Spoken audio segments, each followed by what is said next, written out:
বিসমিল্লাহির রহমানির রহিম। আর একটা আমার নতুন সাইট, ওই যে আজকে সাইডে ফিনিশিংয়ের কাম শেষ হয়েছে আজকে। তো আজকে এই যে বাইরের একবারে আদারকোট ইন্টেরিয়ারের কাজ একদম আসলে স্মুথভাবে সাজানো হয় নাই, কারণ বাড়ির মালিকে সাজাবে না বলছে। আর বাইরের স্মুথ একটা ফিনিশিং কালারটা আসলে একটা জুস্ট একটা কালার। ওই যে আপনার হচ্ছে এই যে বাইরের কালারটা একদম আপেল হোয়াইট আর কি কালারটা। সো পেজটারে ফলো দিন, লাইক দিন, কমেন্ট করেন। আমাদের পাশে থাকেন নিত্য নতুন কাজের জন্য। কন্টিনিউ আমরা ভিডিও ছাড়ি ইনশাল্লাহ, সবসময় পেজে থাকবেন।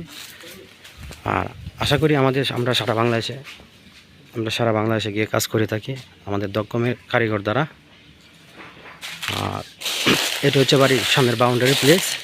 বাউন্ডারিটা ওই যে ভিডিওটা একদম স্মুথলি একটা ফিনিশিং হয়েছে বাউন্ডারি, এই যে দেখেন আপনারা। সো আজকের মতো বিদায় নিলাম, আবারও দেখা হবে নতুন ভিডিও নিয়ে। আসসালামু আলাইকুম।